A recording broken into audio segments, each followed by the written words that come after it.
ನಮಸ್ಕಾರ, ನಾನು Rohit Desai, cofounder of JB experts. ಈ ವಿಡಿಯೋದಲ್ಲಿ ನಾವು ನೋಡೋಣ ಫ್ರೇಟ್ ರೇಟ್ಗಳನ್ನ ಹೇಗೆ ಕ್ಯಾಲ್ಕುಲೇಟ್ ಮಾಡ್ಬೋದು ಅಥವಾ ಎಲ್ಲಿಂದ ಸಿಗುತ್ತೆ ಅಂತ. ಇವಾಗ ನಾರ್ಮಲಿ ನಾವು ಇನ್ನು ಹಳೆ ವೀಡಿಯೋಗಳಲ್ಲೆಲ್ಲ ನಾವು ರೆಗ್ಯುಲರ್ಲಿ ಹೇಳಿದ್ವಿ, ಫ್ರೈಟ್ ಫಾರ್ವರ್ಡರ್ ಜೊತೆ ಮಾತಾಡಿ, CHAಗಳ ಜೊತೆ ಮಾತಾಡಿ ಪ್ರತಿಯೊಂದು. ಬಟ್ ಇವಾಗ ಏನಿದೆ, ವೆಬ್ಸೈಟ್ಗಳು ಅವೈಲೇಬಲ್ ಇದೆ. ಆ ವೆಬ್ಸೈಟ್ಗಳಿಗೆ ಹೋಗಿ ನಿಮ್ಮ ಡೀಟೇಲ್ಸ್ಗಳನ್ನ ಚೆಕ್ ಮಾಡ್ಕೊಳ್ಳಿ. ಎಷ್ಟು ರೇಟ್ ಬೀಳುತ್ತೆ, ಫ್ರೈಟ್ ಆಗಿರ್ಬೋದು, ಏರ್ ಆಗಿರ್ಬೋದು, ಅಥವಾ ಫ್ಲೆಕ್ಸಿಬಲ್ ರೇಟ್ ಆಗಿರ್ಬೋದು. ಫ್ಲೆಕ್ಸಿಬಲ್ ಅಂದರೆ ಏನಂದರೆ, ಇವಾಗ ನಾವು ಲೊಕೇಶನ್ ಹಾಕ್ತೇವೆ, ಬೆಂಗಳೂರಲ್ಲಿ ಸಮುದ್ರ ಇಲ್ಲ, ಸೊ ಯಾವುದಾದ್ರೂ ಒಂದು ಪೋರ್ಟ್ ತೊಗೊಳ್ತಾರೆ. ಅಲ್ಲಿಂದ ನೆಕ್ಸ್ಟ್ ಅಫ್ಘಾನಿಸ್ತಾನ ಕಳಿಸ್ಬೇಕಂದ್ರೆ ಬೈ ರೋಡ್ ಆದರೂ ತೊಗೊಳ್ತಾರೆ, ಅಥವಾ ಬೇರೆ ಸಮುದ್ರ ರೂಟಲ್ಲಿ ತೊಗೊಂಡು ಮತ್ತೆ ಅಲ್ಲಿ ರೋಡಿಗೆ ಶಿಫ್ಟ್ ಮಾಡಿಕೊಂಡು ಮತ್ತೆ ಮುಂದೆ ಅದನ್ನು ಹೋಗ್ಬಿಟ್ಟು ಡೆಲಿವರ್ ಮಾಡ್ತಾರೆ. ಸೊ ಮಲ್ಟಿ ರೂಟ್ ಯೂಸ್ ಮಾಡುವಾಗ ಫ್ಲೆಕ್ಸಿಬಲ್ ಅಂತ ಯೂಸ್ ಮಾಡ್ತಾರೆ. ಇಲ್ಲದೆ ಹೋದರೆ ಡೈರೆಕ್ಟ್ಲಿ ಓಷನ್ ಪೋರ್ಟಿಂದ ಪೋರ್ಟಿಗೆ ನೀವು ಕಳಿಸೋದಾದರೆ ದಯಮಾಡಿ ಅಲ್ಲಿಂದ ಕಳಿಸ್ಬೋದು.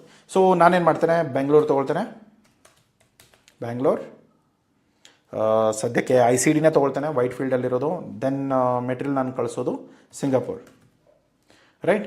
ತೋ ಸಿಂಗಾಪುರ್ ಕಂಟೈನರ್ ಟರ್ಮಿನಲ್, ಇಲ್ಲಿ ಹೋಗ್ಬಿಟ್ಟು ನಾನು ಸರ್ಚ್ ಅಂತ ಕ್ಲಿಕ್ ಕೊಡ್ತೇನೆ. ಸೊ ಇವಾಗ ನನಗೇನಿದೆ, ಯಾವ ರೂಟ್ ಹೋಗುತ್ತೆ, ಏನು ಪ್ರೈಸಸ್ ಇದೆ, ಪ್ರತಿಯೊಂದು ನಾನು ಕ್ಯಾಲ್ಕುಲೇಟ್ ಆಗಿ ಇಲ್ಲಿ ಸಿಕ್ಬಿಡುತ್ತೆ. ಸೊ ಈ ಪ್ರೈಸಸ್ನ ನಾನೇನು ಮಾಡ್ತೇನೆ, ಕೊಟೇಷನಲ್ಲಿ ಆ್ಯಡ್ ಮಾಡ್ತೇನೆ, ಕ್ಲೈಂಟಿಗೆ ಕಳಿಸ್ತೇನೆ. ಸೊ ನನಗೆ ಆಗೋ ಚಾಲೆಂಜ್ಗಳು ಸ್ವಲ್ಪ ಕಡಿಮೆ ಇರುತ್ತೆ. ಸೊ ಇಲ್ಲಿ ನೋಡಿ, ಇನ್ನೂ ಸ್ವಲ್ಪ ಮ್ಯಾಪ್ಗಳು ಲೋಡ್ ಆಗಿಲ್ಲ, ಒಂದೇ ನಿಮಿಷ. ಓಕೆ, ಅದು ಲೋಡ್ ಆಗ್ತಾ ಇರಲಿ, ನೋಡೋಣ.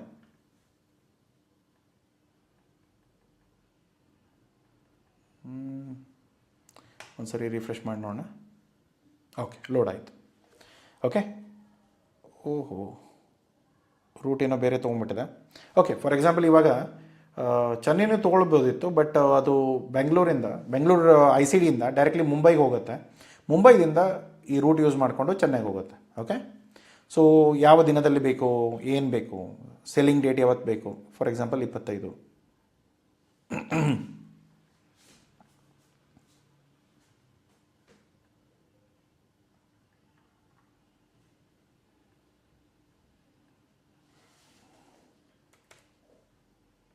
ಚೆನ್ನೈ ತೊಗೊಳ್ತಾನೆ. ಸೊ ಈಸಿ ಕ್ಯಾಲ್ಕುಲೇಷನ್ಸ್ ಇರುತ್ತೆ.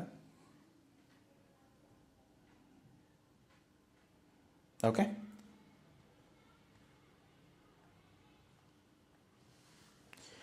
ತುಂಬ ಸರ್ಚ್ ಆಗಿದೆ, ಸೊ ಹಾಗಾಗಿ ಚೆನ್ನೈ, ಸಿಂಗಾಪುರ್, ಸರ್ಚ್. ಓಕೆ, ಇಲ್ಲಿ ನನಗೆ ಬೇಕಾಗಿರೋ ಪ್ರೈಸಸ್ ಎಲ್ಲ ಬಂದಿದೆ. ಇಲ್ಲಿ ಯಾವ್ಯಾವ ಶಿಪ್ಪಿಂಗ್ ಲೈನ್ಗಳ ಜೊತೆ ಅವ್ರ ಟೈಅಪ್ ಇದೆ, ಅದು ಕೂಡ ನಿಮಗೆ ಇಲ್ಲಿ ಸಿಗುತ್ತೆ. ಬಟ್ ನಾವು ಯಾವ ಶಿಪ್ಪಿಂಗ್ ಲೈನಲ್ಲಿ ಬುಕ್ ಮಾಡ್ತಾ ಇದ್ದೀವಿ ಅದು ನಮಗೆ ಇವಾಗಲೇ ಗೊತ್ತಾಗಲ್ಲ. ಬಟ್ ಇವಾಗ ಯಾವ ಡೇಟಲ್ಲಿ ನಿಮಗೆ ಬೇಕಾಗುತ್ತೆ, ಇಲ್ಲಿ ನೋಡಿ.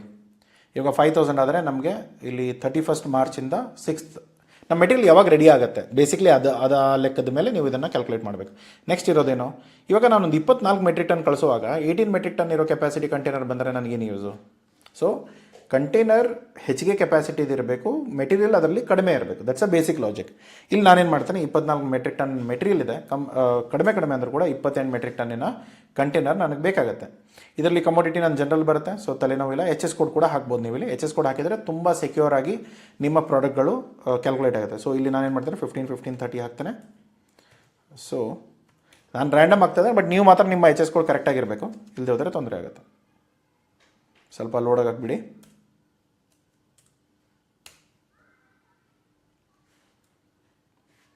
ಓಕೆ, ಸೊ ಅಪ್ಡೇಟ್ ಅಂತ ಕೊಡಿ. ಸೊ ಇಲ್ಲಿ ಪ್ರಾಡಕ್ಟ್ ಅಪ್ಡೇಟ್ ಆಗುತ್ತೆ. ಸೊ ಇಲ್ಲಿ ಬಂದು ನಿಮ್ಮ ಅಪ್ರಾಕ್ಸಿಮೇಟ್ ವ್ಯಾಲ್ಯೂ ಏನಿದೆ, ನಿಮ್ಮ ಕಂಟೈನರ್ ವ್ಯಾಲ್ಯೂ, ಅದನ್ನು ಎಂಟರ್ ಮಾಡ್ಕೊಳ್ಳಿ. ಸೊ ಯಾವ ಕರೆನ್ಸಿ ಅಲ್ಲಿ ಅಪ್ಡೇಟ್ ಮಾಡ್ತಾ ಇದ್ದಾರೆ ನೋಡ್ಕೊಳ್ಳಿ. ನಿಮ್ಮ ಏನಾದರೂ ಇವಾಗ $9,000 ಇರುತ್ತೆ, 9,000 ರೂಪೀಸ್ ಅಂತ ಅಪ್ಡೇಟ್ ಮಾಡಿದರೆ ಕಷ್ಟ ಆಗುತ್ತೆ. ಸೊ ಅದಕ್ಕೆ ನೋಡಿಕೊಂಡು ನೀವು ಏನು ವ್ಯಾಲ್ಯೂ ಅಲ್ಲಿ ಎಕ್ಸ್ಪೋರ್ಟ್ ಮಾಡ್ತಾ ಇದ್ದೀರಾ ಆ ವ್ಯಾಲ್ಯೂ ಪ್ರಾಡಕ್ಟ್ನ ಇದರಲ್ಲಿ ಅಪ್ಡೇಟ್ ಮಾಡಿ.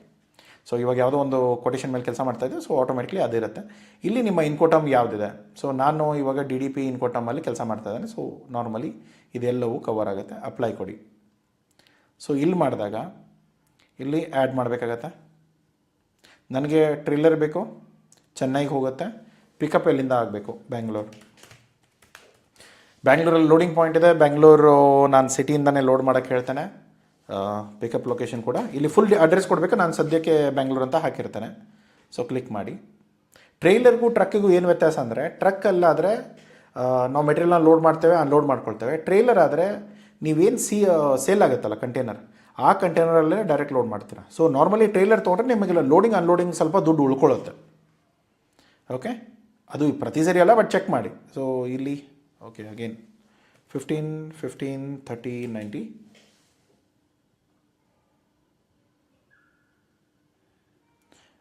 ಓಕೆ, ದಿಸ್ ಇಸ್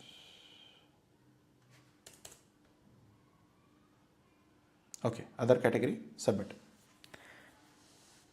ಇದು ಕಸ್ಟಮ್ ಕ್ಲಿಯರೆನ್ಸ್ ಆಗುತ್ತೆ. ಇಲ್ಲಿ full container, factory stuffing, add service. Next ಬರೋದು ಡೆಸ್ಟಿನೇಷನ್ ಪೋರ್ಟ್. ಡೆಸ್ಟಿನೇಷನ್ ಬಂದು ಸಿಂಗಾಪುರ್ ಇರುತ್ತೆ, ಅಲ್ಲಿ ಕೂಡ ಕಸ್ಟಮ್ ಕ್ಲಿಯರೆನ್ಸ್ ಆಗಬೇಕು. ಡಿ ಸ್ಟಫಿಂಗ್ ಎಟ್ ಫ್ಯಾಕ್ಟ್ರಿ ಇದೆ, ಡೈರೆಕ್ಟ್ ಪೋರ್ಟ್ ಡೆಲಿವರಿ ಇದೆ, ಬೇರೆ ಆಪ್ಷನ್ಸ್ಗಳಿದೆ. ನೀವು ನೋಡ್ಕೊಳ್ಳಿ ಯಾವುದೋ ಆಪ್ಷನ್ಗಳು ನಿಮ್ಮ ಬಾಯರಿಗೆ ಪ್ರಾಮಿಸ್ ಮಾಡ್ತಾ ಇದ್ದೀರಾ ಅಂತ. ಡಿ ಸ್ಟಫಿಂಗ್ ಎಟ್ CFS ಅಂದರೆ ಕಂಟೈನರ್ಗಳನ್ನ ನೀವು ಅಲ್ಲೇ ಖಾಲಿ ಮಾಡಿ ಕೊಡ್ತಾ ಇದ್ದೀರಾ. ಇದ್ರ ಬಗ್ಗೆ ನಾವು ಮುಂದೆ ಬರೋ ವೀಡಿಯೋದಲ್ಲಿ ನಾವು ಡೀಟೇಲಾಗಿ ನೋಡೋಣ, ಬಟ್ ಅಂದಾಜಲ್ಲಿ ಇಲ್ಲಿ ನೋಡ್ಕೊಳ್ಳಿ. ಇಲ್ಲಿ ಡೈರೆಕ್ಟ್ ಪೋರ್ಟ್ ಡೆಲಿವರಿ ಇದೆ. ಇಲ್ಲಿ ಬೇರೆ ಎಲ್ಲ ಕಡೆ ನೀವು ಆಪ್ರೇಟ್ ಮಾಡ್ಬೋದು, ಬಟ್ ನಾರ್ಮಲಿ ಇವಾಗ ಪೋರ್ಟ್ ಡೆಲಿವರಿ ಅಂತ ತೊಗೊಳ್ಳೋಣ, ಆ್ಯಡ್ ಸರ್ವಿಸ್ ಹಾಕೊಳ್ಳೋಣ. ಇಲ್ಲಿ ನೆಕ್ಸ್ಟ್ ಇರೋದು CFS ಡೈರೆಕ್ಟ್, ಅದಾದಮೇಲೆ ಡೆಸ್ಟಿನೇಷನ್ ಟ್ರಾನ್ಸ್ಪೋರ್ಟೇಷನ್. ಇವಾಗ ಏನಾಯಿತು, ಸಿಂಗಾಪುರ್ ಪೋರ್ಟ್ವರೆಗೂ ಕ್ಲಿಯರ್ ಆಯಿತು, ಬಟ್ ಮೆಟೀರಿಯಲ್ ಎಲ್ಲಿ ಡೆಲಿವರ್ ಮಾಡಬೇಕು ಅದನ್ನು ಇವಾಗ ಸಿಂಗಾಪುರ್ ಲೊಕೇಶನ್ ಕೊಡು. ಸಿಂಗಾಪುರಿನ ಸಪ್ರೇಟ್ ದೇಶ ಇಲ್ಲದಿರೋದ್ರಿಂದ ನಾವೇನು ಮಾಡ್ತೇವೆ, ಏರ್ಪೋರ್ಟಲ್ಲಿ ಟರ್ಮಿನಲ್ 1ಗೆ ಬಂದು ಮೆಟೀರಿಯಲ್ ಡ್ರಾಪ್ ಮಾಡಿ ನಮ್ದು ಅಲ್ಲೇ ವೇರ್ ಹೌಸ್ ಇದೆ ಅನ್ನೋದು ಒಂದಾದರೆ, ಸೊ ಅದನ್ನು ಕೂಡ ನೀವು ಇಲ್ಲಿ ಆ್ಯಡ್ ಮಾಡ್ಬೋದು. ಓಕೆ, ಸೊ ಇವಾಗ ನಿಮ್ಮ ಹತ್ರ ಪ್ರೈಸಸ್ ರೆಡಿ ಆಯಿತು. ಸೊ ಈ ಕೊಟೇಶನ್ ರೆಡಿ ಇದೆ, ಪ್ರೊಸೆಸ್ ಅಂತ ಕ್ಲಿಕ್ ಮಾಡ್ತೀರಾ. ರೂಟ್ಗಳು ನೋಡ್ಕೊಳ್ಳಿ, ಚೆನ್ನೈದಿಂದ ಡೈರೆಕ್ಟ್ ಸಿಂಗಾಪುರ್ಗೆ ಹೋಗ್ತದೆ. ಇಲ್ಲಿ ಪ್ರೈಸಸ್ ಎಲ್ಲವೂ ಮೆನ್ಷನ್ ಇದೆ. ಏನು ಪ್ರೈಸಸ್ ಇದೆ? ಬೇಸಿಕ್ ಪ್ರೈಸ್ ಇದೆ, ಡೆಸ್ಟಿನೇಷನ್ ಪ್ರೈಸ್ ಇದೆ, ಡೆಸ್ಟಿನೇಷನ್ ಟ್ರೇಲರ್ ಫ್ರೇಟ್ ಇದೆ, ಒರಿಜಿನ್ ಕಸ್ಟಮ್ ಕ್ಲಿಯರೆನ್ಸಸ್ ಅದು ಮತ್ತು ಫ್ಯಾಕ್ಟ್ರಿ ಸ್ಟಫಿಂಗ್ ಇದೆ, ಏಜೆನ್ಸಿ ಚಾರ್ಜಸ್ ಇದೆ. ಅದಾದಮೇಲೆ ಒರಿಜಿನಲ್ ಟ್ರೇಲರ್ ಫ್ರೇಟ್ ಅಂದರೆ ಬೆಂಗಳೂರಿಂದ ಚೆನ್ನೈಗೆ ಹೋಗೋ ಏನು ಕಾಸ್ಟ್ ಇದೆ ಅದು ಕೂಡ ಇನ್ಕ್ಲೂಡೆಡ್ ಇದೆ. ಅದರ ಜೊತೆಗೆ ಒರಿಜಿನ್ ಲೊಕೇಶನ್ ಏನು ಚಾರ್ಜಸ್ ಇದೆ, ಸಬ್ಸಿಡರೀಸ್ ಏನಿದೆ, ಪ್ರತಿಯೊಂದು ಚಾರ್ಜಸ್ ಇಲ್ಲಿದೆ. ಇದ್ರ ಜೊತೆಗೆ ನಿಮಗೇನಾದರೂ ಎಕ್ಸ್ಪೋರ್ಟ್ ಡ್ಯೂಟಿ ಇತ್ತು ಈ ಪ್ರಾಡಕ್ಟ್ ಮೇಲೆ, ಆ ಡ್ಯೂಟಿ ಮತ್ತು ಇಂಪೋರ್ಟ್ ಡ್ಯೂಟಿ ಏನಾದರೂ ಇಂಪೋಸ್ ಆದರೆ ಅದು ಕೂಡ ನೀವು ಎಕ್ಸ್ಟ್ರಾ ಕಟ್ಟಬೇಕಾಗತ್ತೆ. ಕೆಲವೊಂದು ಸರಿ ಅವ್ರಿಗೆ ಹೇಳಿದರೆ ಅವರೇ ಕ್ಯಾಲ್ಕುಲೇಟ್ ಮಾಡಿ ಪ್ರಾಪರ್ HS ಕೋಡ್ ಕೊಟ್ಟರೆ ಅವರೇ ಕ್ಯಾಲ್ಕುಲೇಟ್ ಮಾಡಿ ಅದನ್ನು ಕೂಡ ಇನ್ಕ್ಲೂಡ್ ಮಾಡಿ ನಿಮಗೆ ಪ್ರೈಸಲ್ಲಿ ಹೇಳ್ತಾರೆ. ಟ್ಯಾಕ್ಸಸ್ ಇಲ್ಲಿದೆ. ಸೊ ಇವಾಗ ನೀವು ಅಂದಾಜಾಗಿ ಸರ್ ಇವಾಗ ನಾನು ಕೊಟೇಶನ್ ಪ್ರಿಪೇರ್ ಮಾಡಬೇಕು, ಏನು ಪ್ರೈಸಸ್ ಹಾಕಲಿ, ಲಾಜಿಸ್ಟಿಕ್ ಪ್ರೈಸಸ್ ಆಲ್ಮೋಸ್ಟ್ ಈ ಪ್ರೈಸ್ ಇರುತ್ತೆ. ಈ ಪ್ರೈಸಸ್ನ ಯಾವ ಡೇಟಿಗೆ ತೊಗೊಂಡಿದ್ದೀರಾ ಅದನ್ನು ನೋಡ್ಕೊಳ್ಳಿ, ಯಾಕೆಂದರೆ ಇಲ್ಲಿ ಡೇಟ್ ಇದೆ. ಈ ಡೇಟ್ ಹತ್ರನೇ ನೀವು ಅದನ್ನು ಪ್ರೈಸಸ್ಗಳನ್ನ ವ್ಯಾಲಿಡಿಟಿ ಕೊಡ್ಬೋದು. ಇವಾಗ ಇವ್ರು ನಿಮಗೆ ಕೊಡೋ ವ್ಯಾಲಿಡಿಟಿ 31 ಮಾರ್ಚಿಂದ 6 ಏಪ್ರಿಲ್ ಅಂದಾಗ ನೀವು ಅದೇ ರೇಟು ಅದೇ ಡೆಸ್ಟಿನೇಷನ್ಸಲ್ಲಿ ಕೊಡಬೇಕಾಗತ್ತೆ. ವ್ಯಾಲಿಡಿಟಿ ಇವಾಗಿರುತ್ತೆ, ಇದ್ರ ನಡುವೆ ಅವ್ರಿಗೆ ಕೇಳ್ಬೋದು ನೀವು ಕಸ್ಟಮರ್ಗೆ ಯಾವಾಗಲೂ, ಸರ್ ನಿಮ್ಗೆ ಯಾವಾಗ ಮೆಟೀರಿಯಲ್ ಪಿಕ್ ಮಾಡ್ಕೊಳ್ಳೋದಿದೆ ಹೇಳಿ. ಸೊ ಅಪ್ರಾಕ್ಸಿಮೇಟ್ಲಿ ಅವ್ರು ನಿಮಗೆ ಕೇಳ್ತಾರೆ ಮೆಟೀರಿಯಲ್ ಯಾವಾಗ ರೆಡಿ ಇರುತ್ತೆ ಅಂತ, ನೀವು ಅವ್ರಿಗೆ ಕೇಳಿ ಮೆಟೀರಿಯಲ್ ಯಾವಾಗ ಬೇಕು ಅಂತ.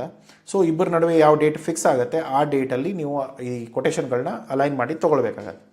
ಅವಾಗ ಏನಾಗುತ್ತೆ, ನಿಮಗೆ ಮೆಟೀರಿಯಲ್ಗಳು ಯಾವಾಗ ಫ್ರೀಯಾಗಿ ಸಿಗುತ್ತೆ, ಯಾವ ಕಂಟೈನರ್ ಸಿಗುತ್ತೆ, ಪ್ರತಿಯೊಂದು ಇಲ್ಲಿ ಮೆನ್ಷನ್ಡ್ ಇರುತ್ತೆ. ಇಲ್ಲಿ ಪ್ರೊಸೀಡ್ ಮಾಡ್ತೀರಾ.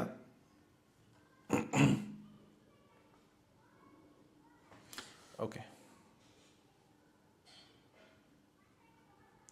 ಇಲ್ಲಿ ನಿಮಗೆ ಫ್ರೀ ಡೇಸ್ ಇರುತ್ತೆ, ಯಾವಾಗ ಫ್ರೀ ಸಿಗುತ್ತೆ, ಎಷ್ಟು ದಿನ ಆಗುತ್ತೆ, ಏನಾಗುತ್ತೆ ಪ್ರತಿಯೊಂದು ನೋಡ್ಕೊಳ್ಳಿ. ಯಾಕಂದರೆ ಮೆಟೀರಿಯಲ್ ಕಂಟೈನರ್ಗಳಿಗೆ ಒಂದು 10 ದಿನ 14 ದಿನ ಫ್ರೀಯಾಗಿ ಸಿಗುತ್ತೆ. 10-14 ದಿನದಲ್ಲಿ ಏನಾಗುತ್ತೆ, ನಿಮ್ಮ ಮೆಟೀರಿಯಲ್ಗಳಲ್ಲಿ ಮುಟ್ಟಿದ ಮೇಲೆ ಒಂದು ವೇಳೆ ನೀವೇನಾದರೂ ಪೇಮೆಂಟ್ ಟರ್ಮ್ಗಳು DP ಟರ್ಮ್ಸ್ ಅಥವಾ DA ಟರ್ಮ್ಸ್ ಇತ್ತು ಅಂತ ಅಂದ್ಕೊಳ್ಳಿ, ಡಾಕ್ಯುಮೆಂಟೇಷನ್ ಆಗಿನೆಸ್ಟ್ ಪೇಮೆಂಟ್ ಆಗಿರ್ಬೋದು, ಡಾಕ್ಯುಮೆಂಟೇಷನ್ ಆಗಿನೆಸ್ಟ್ ಅಕ್ಸೆಪ್ಟೆನ್ಸ್ ಆಗಿರ್ಬೋದು, ಎರಡರಲ್ಲೂ ಕೂಡ ನಿಮ್ಮ ಕಂಟೈನರ್ ಅವಾಗ ಬಾಯರ್ ಏನಾದರೂ ಬರದೇ ಹೋದರೆ, ಡಿಲೇ ಮಾಡಿದರೆ, ಮೆಟೀರಿಯಲ್ ಇವತ್ತಲ್ಲ ನಾಳೆ, ನಾಳೆಲ್ಲ ನಾಡಿದ್ದು ಅಂತ ಹೋದರೆ ನಿಮ್ಮ ಕಂಟೈನರ್ಗಳು ಡೇಟ್ಸು ಪಾಸ್ ಆಗುತ್ತೆ. ಆವಾಗ ಅವನೇನಾದರೂ ಕ್ಲೇಮ್ ಮಾಡದೆ ಹೋದರೆ ಆ ಕಂಟೈನರ್ ಚಾರ್ಜಸ್ ಏನಿದೆ, ಆ ರೆಂಟ್ ಏನಿದೆ ಅದನ್ನು ನಿಮ್ಮ ಕಡೆಯಿಂದ ತೊಗೊಳಕ್ಕೆ ಸ್ಟಾರ್ಟ್ ಮಾಡ್ತಾರೆ. ಆವಾಗ ಆಟೋಮೆಟಿಕ್ಲಿ ನಿಮಗೆ ಆಗೋ ಎಫೆಕ್ಟ್ ಏನಂತಂದರೆ ಆ ಎಡಿಷ್ನಲ್ ಫೀಸ್ ಏನಿರುತ್ತಲ್ಲ ಅದೆಲ್ಲ ನಿಮ್ಮ ಮೇಲೆ ಬರುತ್ತೆ.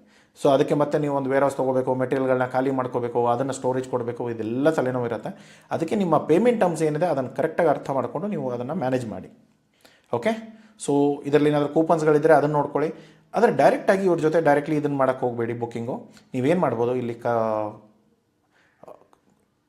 ಚಾಟ್ ಬಾಕ್ಸಲ್ಲಿ ಸೊ ನೀವು ಇಲ್ಲಿ ಚೆಕ್ ಮಾಡಿದರೆ ಇಲ್ಲಿ ಕಾಲ್ ನೋ ಆಪ್ಷನ್ ಇದೆ. ಅವ್ರ ಜೊತೆ ಮಾತಾಡಿಕೊಂಡು ಡಿಸ್ಕಸ್ ಮಾಡಿ ನಿಮ್ಮ ಏನು ರಿಕ್ವೈರ್ಮೆಂಟ್ ಇದೆ ಅದನ್ನೆಲ್ಲ ಪ್ರಾಪರಾಗಿ ಮಾತಾಡಿಕೊಂಡು ಯಾವ್ಯಾವ ಪ್ರೈಸಸ್ ಇನ್ಕ್ಲೂಡೆಡ್ ಇದೆ, ಯಾವ ಪ್ರೈಸಸ್ ಎಕ್ಸ್ಕ್ಲೂಡೆಡ್ ಇದೆ ಎಲ್ಲ ಡೀಟೇಲಾಗಿ ಅರ್ಥ ಮಾಡಿಕೊಂಡು ಈ ಪ್ರೈಸಸ್ಗಳನ್ನ ರೆಡಿ ಮಾಡಿಕೊಂಡು ಅವ್ರ ಕಡೆಯಿಂದ ಕೊಟೇಶನ್ನ ಕಳಿಸ್ಕೊಳ್ಳಿ. ಸೊ ಪ್ರೈಸಸ್ ಸಿಕ್ಕ ಮೇಲೆ ಅದನ್ನು ನಿಮ್ಮ ಕೊಟೇಶನ್ಗೆ ಆ್ಯಡ್ ಮಾಡಿ ನಿಮ್ಮ ಕೊಟೇಶನ್ನ ಕಸ್ಟಮರಿಗೆ ಸಬ್ಮಿಟ್ ಮಾಡಿ. DDP ಟರ್ಮ್ಸಲ್ಲಿ ನಾವು ನಿಮ್ಗೆ ಕೊಡ್ತಾ ಇದ್ದೇವೆ. ನಿಮ್ಮ ಮನೆಗೆ ಬಂದು ಮೆಟೀರಿಯಲ್ ಬೀಳುತ್ತೆ, ನೀವು ತಲೆ ಕೆಡಿಸ್ಕೊಳ್ಳೋ ಅವಶ್ಯಕತೆಗಳಿಲ್ಲ. ನಮಗೂ ಏನಾಗುತ್ತೆ, ಮನೆಯಿಂದ ಪಿಕಪ್ ಆಗುತ್ತೆ, ಅಲ್ಲಿವರೆಗೂ ಹೋಗಿ ಡೆಲಿವರ್ ಆಗುತ್ತೆ. ಸೊ ಆ ಫ್ರೇಟ್ ಚಾರ್ಜಸ್ ಏನಿದೆ ಅದನ್ನೆಲ್ಲ ಪ್ರತಿಯೊಂದು ಮ್ಯಾನೇಜ್ ಮಾಡೋದು, ಪ್ರತಿಯೊಂದನ್ನು ನೀವಾದರೂ ಮಾಡ್ಬೋದು. ಇಲ್ಲದೆ ಹೋದರೆ ಡೈರೆಕ್ಟ್ ಬೇರೆ ಯಾವ್ದಾದ್ರು ಪ್ರೊಫೆಷ್ನಲ್ ಕಂಪ್ನಿಗಳಿದ್ದರೆ ಅವ್ರಿಗೆ ಹ್ಯಾಂಡ್ ಓವರ್ ಕೊಡಿ. ಇದೆಲ್ಲವೂ ತಲೆನೋವುಗಳು ನಿಮಗೆ ಬೇಕಾಗದೆ ಹೋದರೆ. ಕೋಗೋಪೋರ್ಟ್ ಅವರು ಒಳ್ಳೆ ಸರ್ವಿಸ್ ಕೊಡ್ತಾರೆ, ಚೆಕ್ ಮಾಡ್ಕೊಳ್ಳಿ. ಏನು ರೆಕಮೆಂಡೇಷನ್ ಅಲ್ಲ, ಸ್ಪಾನ್ಸರ್ ಅಲ್ಲ, ಫ್ರೀ ಆಗಿರೋ ವೀಡಿಯೋ. ಚೆಕ್ ಮಾಡಿಕೊಂಡು ನಿಮಗೆ ಯಾವ ಥರ ಬೇಕಾಗುತ್ತೆ ಅದನ್ನು ನೋಡ್ಕೊಳ್ಳಿ. ಒಂದು ವೇಳೆ ನಿಮ್ಗೆ ಏರ್ ರೇಟ್ಸ್ ಬೇಕಾದರೆ ಏರ್ ರೇಟ್ಸ್ಗಳು ಡೈರೆಕ್ಟಾಗಿ ಸಿಗೋಲ್ಲ, ಎನ್ಕ್ವೈರಿ ಜನ್ರೇಟ್ ಮಾಡಬೇಕು. ಎನ್ಕ್ವೈರಿ ಜನ್ರೇಟ್ ಆದಮೇಲೆ ಅವ್ರು ನಿಮಗೆ ಪ್ರೈಸಸ್ಗಳನ್ನ ಕೊಡ್ತಾರೆ. ಫ್ಲೆಕ್ಸಿಬಲ್ ಆದರೆ ಲೊಕೇಶನ್ ತೊಗೊಳ್ಳಿ. ನಿಮ್ಗೆ ಯಾವ ರೂಟ್ಗಳು ಗೊತ್ತೇ ಇಲ್ಲ ಅಂದ್ಕೊಳ್ಳಿ. ಫಾರ್ ಎಕ್ಸಾಂಪಲ್ ನಾನಿವಾಗ ಬ್ಯಾಂಗ್ಳೂರಿಂದ ಕಳಿಸ್ತಾ ಇದ್ದೇನೆ. ಓಕೆ, ಫಾರ್ ಎಕ್ಸಾಂಪಲ್ ಕೆಂಪೇಗೌಡ ಏರ್ಪೋರ್ಟಿಂದ. Okay, C port I C D ಅಂತ ತೊಗೊಳ್ತಾನೆ. ನಾನು ಕಳಿಸ್ಬೇಕಾಗಿರೋದು ಕಾಬೂಲ್. ಸೊ ಕಾಬೂಲ್ಗೆ ನಾನೇನಾದರೂ ಕಳಿಸ್ಬೇಕಂತಂದರೆ ನಾನು ಯಾವ ರೂಟ್ ಯೂಸ್ ಮಾಡ್ಬೋದು, ರೂಟ್ ಪ್ಲ್ಯಾನಿಂಗು ಎಲ್ಲಿ ಸಿಗುತ್ತೆ, ಡೇಸ್ಗಳು ಗೊತ್ತಾಗುತ್ತೆ ಅಪ್ರಾಕ್ಸಿಮೇಟ್ಲಿ. ಅದಾದಮೇಲೆ ಸೊ ಇಲ್ಲಿ ನೋಡಿ, ಟ್ರಾನ್ಸಿಟ್ ಟೈಮ್ ಬಂದು 7 ದಿನ ಇದೆ. 7 ದಿನ 8 ಗಂಟೆ, ಈ 4 ದಿನ 12 ಗಂಟೆ, ಸೊ 6 ದಿನ 12 ಗಂಟೆ. ಸೊ ಈ ಥರ ನೀವು ನೋಡಿಕೊಂಡು ಯಾವ ರೂಟಿಂಗಲ್ಲಿದೆ.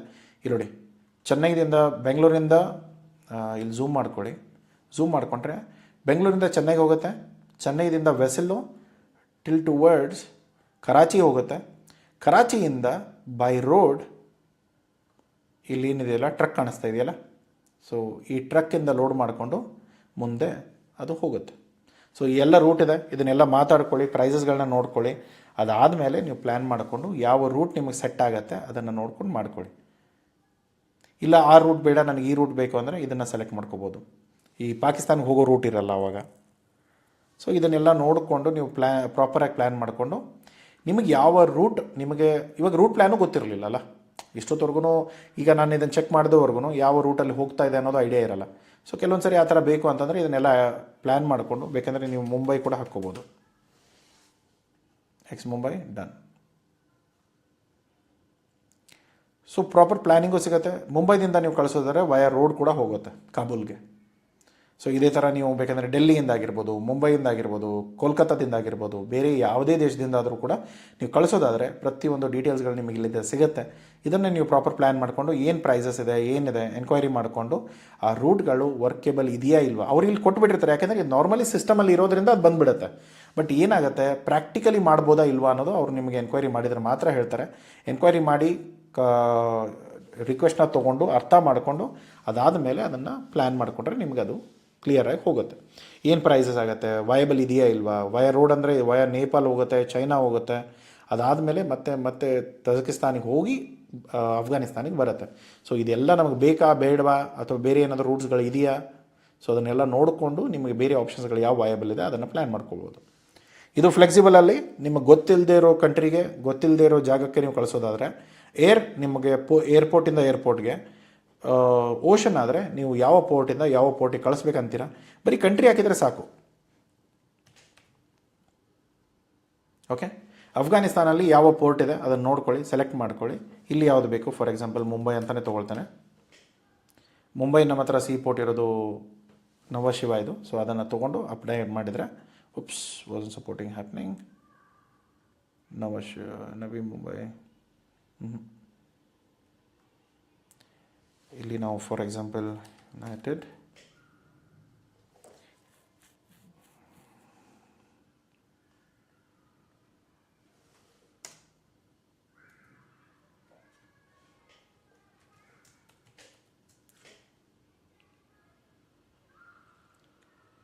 UAE.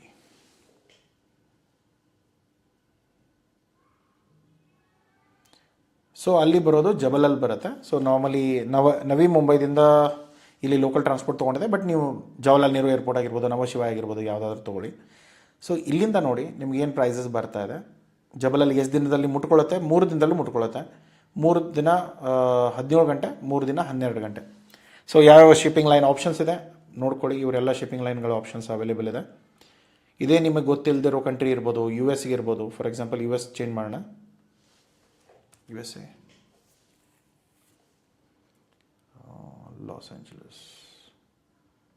ಸರಿ, ಇಲ್ಲೇ ಯಾವುದೋ ಒಂದು ತೊಗೊಳ್ಳಿ. ಏನು ಬರೀ ಎಕ್ಸಾಂಪಲ್ಗಲ್ಲ, ನೀವು ಎಕ್ಸಾಕ್ಟ್ಲಿ ಮಾಡುವಾಗ ಪ್ರಾಪರಾಗಿ ಎಕ್ಸಾಕ್ಟಾಗಿ ಮಾಡಿ. ಇಲ್ಲದೆ ಹೋದ್ರೆ ನಾರ್ಮಲಿ ಎಕ್ಸಾಂಪಲ್ಗೆ ಅಂದರೆ ಯಾವುದೋ ನಡೆಯುತ್ತೆ. 31 ದಿನ ತೊಗೊಳುತ್ತೆ. ಸೊ ಡೇಸ್ಗಳು ಗೊತ್ತಾಗುತ್ತೆ, ಯಾವ ಶಿಪ್ಪಿಂಗ್ ಲೈನ್ ಆಪ್ರೇಟ್ ಮಾಡ್ತಾ ಇದೆ ಗೊತ್ತಾಗುತ್ತೆ, ಏನು ಪ್ರೈಸಸ್ ಇದೆ ಅದು ಗೊತ್ತಾಗುತ್ತೆ. ಆಮೇಲೆ ಯಾವ್ಯಾವ ಸರ್ವಿಸ್ಗಳು ಅವೈಲೇಬಲ್ ಇದೆ, ಇವರ ಹತ್ರ ಫುಲ್ ಸರ್ವಿಸಸ್ ಇಲ್ಲಿದೆ. ನಿಮ್ಮ ಹತ್ರ ಪಿಕಪ್ ಮಾಡಿಕೊಂಡು ಅವರ ಸ್ಟೇಷನ್ವರೆಗೂ ಮುಟ್ಸುವಂಥ ಕೆಲಸ ಅವೈಲೇಬಲ್ ಇದೆ. ಬೇಕಂದರೆ ಅದೆಲ್ಲ ಮಾಡ್ಕೊಳ್ಬೋದು. ಓಕೆ, ಎನ್ಕ್ವೈರಿ ನಾವು ಕ್ಲಿಕ್ ಮಾಡಿದರೆ ನಿಮ್ಮ ಡೀಟೇಲ್ಸ್ ಎಲ್ಲ ಕೊಡಬೇಕಾಗತ್ತೆ. ಯಾವ ಕಂಟೈನರ್ ಬೇಕು, ಏನು ಬೇಕು, ಪ್ರತಿಯೊಂದು ಸರ್ವಿಸ್ನ ಆ್ಯಡ್ ಮಾಡಿ.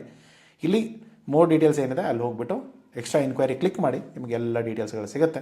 ಅದಾದಮೇಲೆ ನಿಮ್ಮ ಪ್ರೈಸಸ್ ಏನಿದೆ ಅದನ್ನು ಕೊಟೇಷನ್ಗೆ ಆ್ಯಡ್ ಮಾಡಿಬಿಟ್ಟು ಕಳಿಸಿ. ಕೊಟೇಷನ್ ಒಂದ್ಸರಿ ಸೆಲೆಕ್ಟ್ ಆಯಿತು, ಶಾರ್ಟ್ ಲಿಸ್ಟ್ ಆಯಿತು, ಪೇಮೆಂಟ್ಗಳು ಬರೋಕ್ಕೆ ಸ್ಟಾರ್ಟ್ ಆಯಿತು ಅಂದರೆ ನೀವು ನಿಮ್ಮ ಮೆಟೀರಿಯಲ್ಗಳನ್ನ ರೆಡಿ ಮಾಡೋಕ್ಕೆ ಸ್ಟಾರ್ಟ್ ಮಾಡಿ. ಅದಾದಮೇಲೆ ನೀವು ಯಾವಾಗ ಕಂಟೈನರ್ ಬೇಕೋ ಮೊದಲೇ ಪ್ರೀ ಬುಕ್ ಮಾಡ್ಕೊಳ್ಳಿ. ಸೊ ನಿಮಗೆ ಬೇರೆ ಯಾವುದೇ ಥರದ ಇಶ್ಯೂಗಳು ಆಗಲ್ಲ.